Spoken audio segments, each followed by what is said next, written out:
And good afternoon, everyone. And it is 5:20. What are you cooking for dinner tonight? Well, once again, Mary Bartz with Meals in Minutes, sponsored by the Minnesota Pork Board, joins us here today. Mary, how are you? Well, I'm great. It's terrific to be here because I so appreciate someone who loves to eat. Oh, man, yeah, you're at the right place, Mary. I guarantee you that. You're at the right place. And today, one of my favorites, pulled pork. I just love it.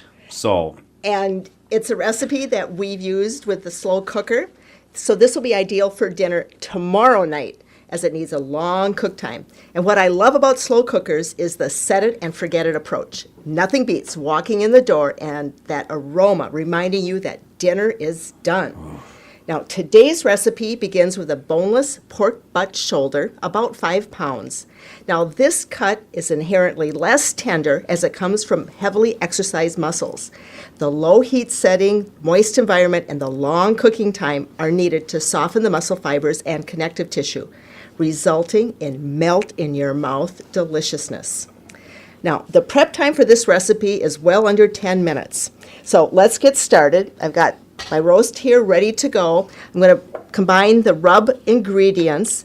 It's 1.5 teaspoons of smoked paprika. And Todd, I had you take a little whiff of that smoked paprika. It has that nice smokiness. 2 teaspoons of black pepper. And I like using fresh cracked pepper, so I brought along my pepper mill. 1 teaspoon cayenne pepper, and that's also labeled as ground red pepper. A teaspoon of dried thyme leaves, a teaspoon of garlic powder, and a 1/2 teaspoon of salt. I like kosher salt as it's a bit more coarse.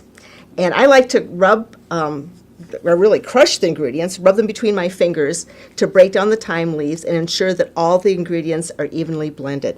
So, as I said, the roast is here right from the refrigerator. I'm sprinkling it on top. And I like putting it in this large mixing bowl because it contains the mess and it's really easy to turn. I'm a hands-on cook, so I'm getting right in there. And this way I can turn it over, continue sprinkling the rub, and then get it on the sides as well. So that's very easy to do. And once you've got that completed, put it right into the crock pot. It's going to be kind of a tight squeeze here, but it'll be just fine. And then I'm going to put the rest of the rub on top because I didn't get it quite all patted in.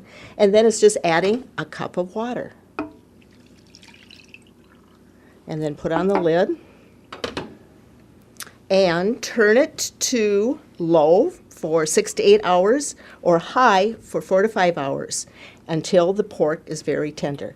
So this is something you'll do in the morning before you head out the door to work, and time it accordingly to when you plan to eat.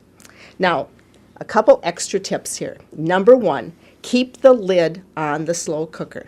I know it's tempting, but if you're curious, you've got to be careful not to take it off because you're going to add extra cooking time, about 15 to 20 minutes every time you pull the lid off.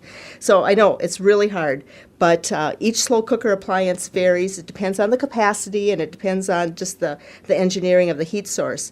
So that's why there's such a wide range of cook times. So the bottom line is just be patient.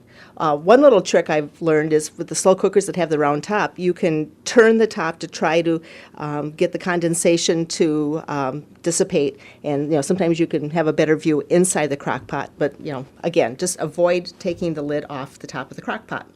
Just be patient. And then the second tip to determine doneness, and this is one that can be a little bit tricky, but suggest using a double-pronged meat fork, inserting it into the thickest part of the roast. And when it can be inserted without resistance and it releases easily when pulled out, the pork is done. And with this particular roast, if you just sort of pull it from the sides, you see that the meat fibers are already starting to pull away. So that's another good test to ensure that your pork is perfectly done.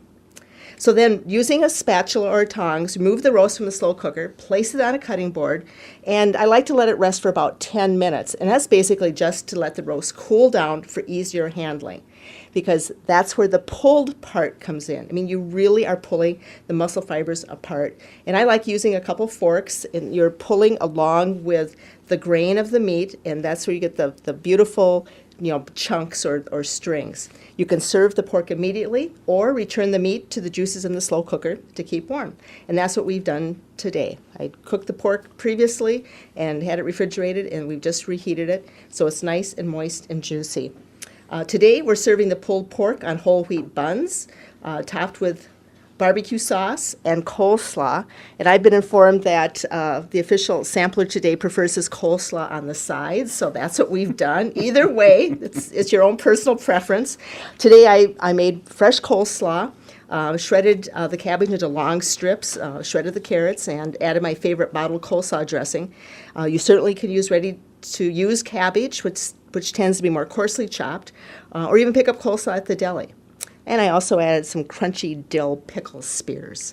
So for the moment that Todd has been waiting for, and he actually, the truth is, he has been sampling since I've arrived. So Yeah, I think the testimony speaks for itself. I think he really enjoyed his pulled pork. It is fantastic, yes. A little barbecue sauce on there, some of the paprika you mentioned. Oh, good stuff. Well, Good stuff. great. Yeah. Well, what do you think, Todd? Is this something you could do at home? I would think so. It sounds easy enough, like you said, throw it in the crock. Who doesn't like using a crock pot? Well, easy cleanup, and if you wanted to, you could spray the inside with a nonstick coating, or you could buy the liner bags. But to be honest, this recipe really created no mess at all. It was very easy just to wipe out the crock pot. So, again, a really simple recipe. Wrapping up today's Meals in Minutes. It's perfect pulled pork for weeknight dinners, and is also a winner for holiday entertaining, as it easily serves a crowd. It's smart for do-ahead preparation, plus it partners well with so many other side dishes. For the recipe, go to mnpork.com and look for the Come and Get It brochure. Very good. Very good. And it smells, those seasonings, you can just smell it in here. It's just wonderful. Good stuff. Good. Well, until next month. Yes, you'll be back next month. And we do this every month, actually. In Meals in Minutes here, Mary Bartz joins us, so once a month, and we actually do cook. We do. We actually do cook. Yes, we do.